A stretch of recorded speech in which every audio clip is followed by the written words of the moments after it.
Hello everyone, Ziljin here with another episode, another art video, yeah.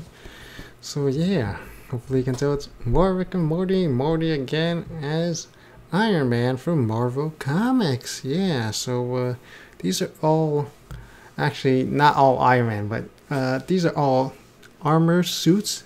Technically, I guess they are Iron Man suits, because that's what they're called. Basically Tony Stark built the Iron Man suit, and he just keeps on making more Iron Man suits, but sometimes they have different names. Yeah, I'll get into the specifics later, but yeah, so basically these are all armored suits designed and built by Tony Stark, and yeah, but not necessarily piloted by him, because lots of people piloted it, but I'll specifically talk about 3 people in this episode. There's even more pilots and more suits, but yeah, didn't get a chance to get to drawing them all. Maybe in the future, we'll see, right? Yeah. So you can tell it's mostly based on the Marvel Cinematic Universe Iron Man that I drew in an earlier video, but I did modify like a lot. Like the faces, the details, the arms, and the hands, and yeah, mostly just the legs and mostly the legs and maybe, yeah. I did change a lot, yeah.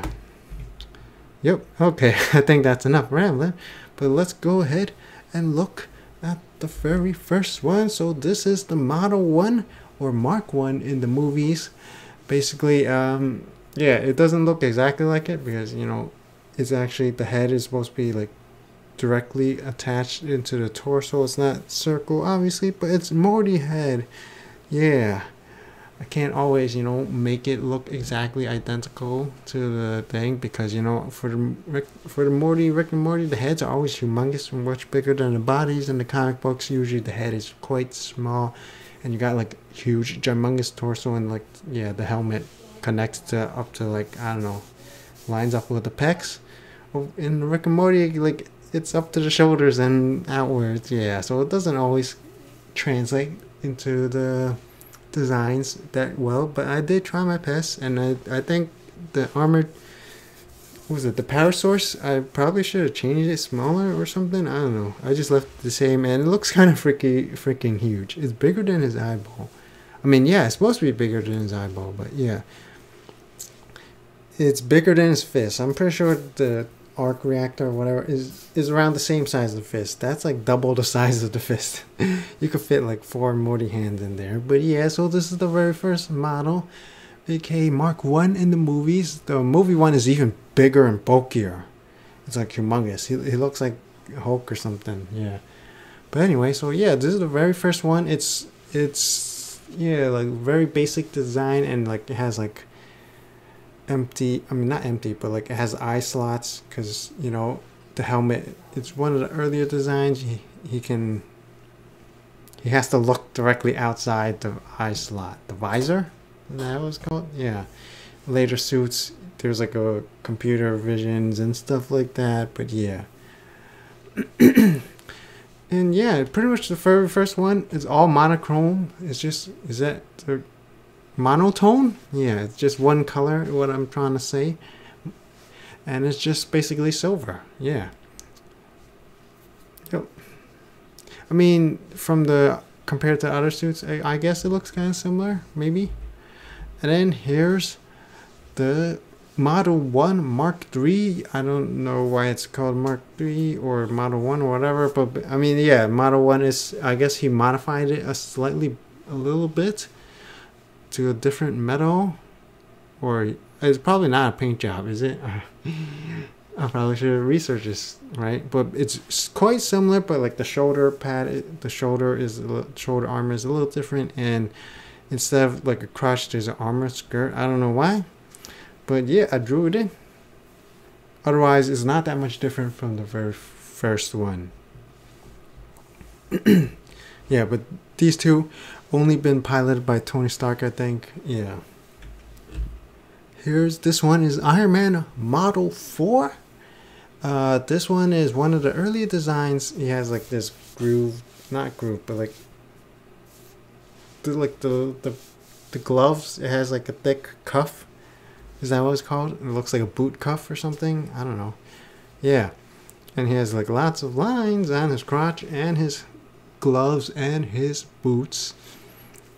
Yeah, and yeah, so this is one of the earlier designs, and well, yeah. So actually, not only did Tony Stark equip this, I think a few other people, but also most noticeably, James Rhodes, aka Rhodey, or Jim Rhodes, or yeah, like I don't know what's with the comic book characters. They always have these different names. Oh yeah, Tony Stark is technically Anthony Stark, but I guess Tony is short for Anthony, right? Yeah. Right, yeah. So now, yeah, I just said it. So Tony Stark, Anthony Stark, and also James Rhodey, Jim Rhodey, whatever. He also piloted this suit. If you don't know, if you didn't watch the movies, James Rhodes, Jim Rhodes is well,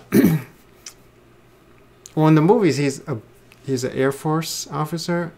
I know in the comic books he was also military, and he's black. Yay! So yeah, so some people saw like, oh no, Iron Man is now a little black girl, but like yeah, it's not the first time Iron Man was black. Yeah, so for a brief while, or maybe not brief. I read only like skimmed a little bit as usual. Like Tony was like alcoholic, and Obadiah Stane like stole the company or stuff like that. So James Rhodes took control of the armors and took it back from Obadiah Stane. But Stane did make his Ironmonger armor. If you saw the movie, yeah, it's kind of similar to the comic books. But yeah, but what they omitted is that James Rhodes actually replaced Tony Stark as Iron Man for a while. Even part of the Avengers. I know he was in the Secret Wars event. I don't know if there's in any other events, but yeah, like he was like, oh no, this let me not remove my mask, because then they'll find out I'm not Tony Stark. Because yeah, like Tony Stark's identity was not a secret, I believe, or was it? I don't know. Yeah, but I think the Avengers did know it was Tony Stark, so I guess he didn't want to surprise them, like, oh no, a black man he's probably afraid of the racist people reacting, right? Just like in the modern times. Yeah. And also there's like a couple of other characters that also stole Iron Man suits or worked for Tony Stark and used the suits, and some of them were white dudes and some of them were black dudes, but I don't know any of their names because they're like minor characters. Like I just learned of them existing like yesterday when I was drawing this stuff and like looking up the designs and stuff, like looking up who else wore the armor. So yeah, I didn't know they existed until yesterday. Yeah. Yep. I mean, yeah, the only thing missing is like a little cuff around the shoulder, but obviously I can't do that because I have the arm directly attached to the torso. Like, yeah, I wanted to draw it in, but then it would look weird because, yeah, I mean, like the hand is right next to the torso. Yeah, normally you're supposed to have the torso is a little thicker than the waist, so then it would have worked out, but the way I'm drawing it, it didn't translate well. Yeah. And then here's Iron Man Model 9. And then after this, well, like some of them I know James Rhodes also piloted. This one, Model 9, I have no idea if he did it or not. If it was just Tony Stark or other people equipped the armor, but yeah. This one is a little more updated armor. It has some more color differentiation, right? Yeah, it's a little bit different, and the mask is also a little different. And yeah, at this point he stopped using the cuffs on the gloves. I guess it's no longer popular or something, or maybe they thought it's like, you know, he's a freaking, like, it's a robot suit. Why do you need cuffs around the gloves, right? Like, doesn't make any sense. Yeah, so they did simplify the design a little bit. I mean, I don't know, I think it's fine.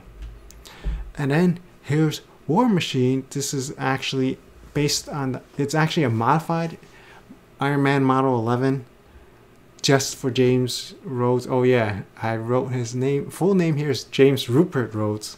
Yeah, it's weird because sometimes I almost certain he was always called Jim Rhodes, but I guess in some comics he's called Jim Rhodes, like Jim's nickname for James, I guess.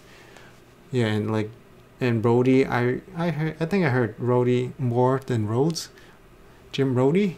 I don't know. So maybe I'm just confused. You know, there's like so many cartoons, comics, and movies, and like everything, and it's always different names and stuff. Yeah, yeah. Okay.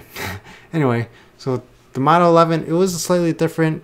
And the original Model 11 was just the War Machine one, and yeah, because like Tony Stark, he was injured and stuff, and then he just decided to use like a super powerful War Machine Iron Man suit. Yeah, but basically it's kind of similar, except for it doesn't have the power core. I don't know why it wouldn't have the power core, because that's how Tony Stark needs. I don't know. Is it like the movies where the power core integrates directly into the armor? I guess not, because that Model 11 one had no power core at all. It was just even more armor on the chest area. And then this one is the version made specifically for James Rhodes, and then it has the power core, even though James doesn't have shrapnel or whatever, doesn't need a power core in his heart. So yeah, okay. I mean, this one looks cool. I like this design better. So it's basically the same as the Model 9. It's just upgraded with the War Machine armor. Yeah, so I did lift, copy, and paste the cannons and the missile launcher and the minigun onto the Iron Man suit. Yeah, but the details, they're different. Yeah, this is based on the newer designs. Yeah. Also, yeah, I already said it. War Machine was also piloted by Tony Stark, but it's more popularly piloted by James Rhodes. And then here's Model 29, aka Extremis. Yeah, because at this point, like, Tony Stark had some Extremis virus, and then like it allows him to like merge with the armor or something. I'm not exactly sure. I have no idea. I only know there's the Extremis virus in the third movie, Iron Man 3, where the super soldiers blow up and stuff. Like, yeah, I don't know if that happened to Tony Stark in the comic books. If you read that story arc, let me know, yo. So yeah. So the face plate is a little different. It has like a little triangle here, and the arc reactor. I don't know. I just keep on calling it arc reactor. The power source, instead of a circle, is a triangle this time. So, and also his shoulder pads a little bit bigger, and then he has all these different details in the stomach area, and also yeah, the legs also a little differentiation. Yeah, so to change it up the designs, the torso is all fully red, and then the legs is part yellow, part red, and so just fully yellow. Yeah. And then here's the Iron Patriot. I mean, it says it's based on the model. It says it's possibly based on the Model 25, but I don't know, like 25, 29, like some of the models look really similar, honestly. Like there's like slight differentiations. I just based it off the Extremis model, mostly the face, obviously, and the shoulder pads. And yeah, it is a little bit similar to it, but it's also different. But yeah, so you can see I did try to make it comic book accurate. I think it looks a little bit too busy, way too much stuff, too many lines and colors and stuff like that. Like maybe like I think the top part of it looks really cool and it looks awesome. And then the legs is probably fine. The arms probably fine. I mean, yeah, it does match all the silver, and then it's like red, silver, blue, like so many lines. Like, yeah. If I could like make it like similar to other designs, just have like the red waist, the hips, the waist is red, and then the middle is like blue and silver. Yeah, I'd probably do something like that. This actually looks kind of similar to Silver Centurion armor, because he did have red and silver. Yeah, but I didn't get a chance to draw that. Maybe next time, right? And yeah, so this one I did say is Iron Patriot, right? Yeah, so it first appeared in the Dark Avengers. Norman Osborn. Norman Osborn. He was piloting, because at this point, like, yeah, after like the Skrull invasions, he like saved the Earth or something, and he took control of like Shield and everything, and he formed his own Avengers. It's called Dark Avengers. Yeah, and he was basically a replacement of Iron Man and Captain America, you know, so he's Iron Patriot. Yeah, it's pretty much, that's exactly what it's supposed to be. Yeah. He's American Iron Patriot. Yeah, that's why he has a star representing the American star, right? And he has red, white, and blue. Although it's actually silver, I don't know why they just... I don't know, maybe red, white, and blue would have been like, I don't know, too much, or the design doesn't look as good. So they made it red, red, blue, and silver, and then some white. Yeah. Yep. Yeah, so... yeah, the star is just painted on. It's not even like a circle or triangle. It doesn't look like a power source like the other ones, but yeah. Okay, so yeah, this one was piloted by Norman Osborn, but I did read later on War Machine Jim Rhodes did pilot his own version of the Iron Patriot, and now it's piloted by, I looked at it, I think it's Tony Ho. That's Yinsen Ho's daughter. So if you don't know Yinsen Ho, he's the dude that helped save Tony Stark's life, both in the comic books and in the movies. Yeah. So his daughter became Iron Patriot, and possibly Iron Man and Rescue, and like basically all. Yeah, there's the Rescue armor, which is also designed by Tony Stark, and he made it for Pepper Potts. Is that her name? His girlfriend / wife, or whatever she is in the comic books. In the movies, did they get married, or did they get engaged? Or no, they're just dating, I think, and then they broke up, and then now they're dating again. Yeah. So I think that's. Oh yeah. So the ones I didn't draw, Rescue armor and the Iron Heart armor. I don't know if. I think it's Riri Williams. I'm not exactly sure if she built the armor herself or it's a Tony Stark design, but almost all the Iron Man armors designed by Tony Stark. But yeah. Anyway, so yeah. Oh yeah, also Tony Stark did also pilot this at some point, I think so. Yeah, basically everyone, Iron Patriot armor, everyone wore it, except for Pepper Potts. Yeah, she's the only one who didn't wear it. Okay, so yeah, that's all the time we got for this episode. So hopefully everyone enjoyed this video. Yeah, so if you like Iron Man, War Machine, Iron Patriot, you know, Tony Stark, you're a big fan of these characters, these Iron Man suits, you know. And also one of the more popular ones that I didn't draw is the Hulk Buster. Yeah. I'll try to squeeze it in next time. Whenever the next time I decide to draw more Iron Man armor, it's definitely going to be drawn to Hulk Buster. Definitely. Yeah, probably. Because it is big and complicated, so I don't know. But yeah, probably. Anyway, yeah, so hopefully everyone enjoyed this video. Yeah, be sure to let me know down below, subscribe, comment, rate the video. As always, thank you for watching. Until next time, and tell me which one did you like the best. You know, do they look like the comic characters? Yeah. Okay, bye-bye.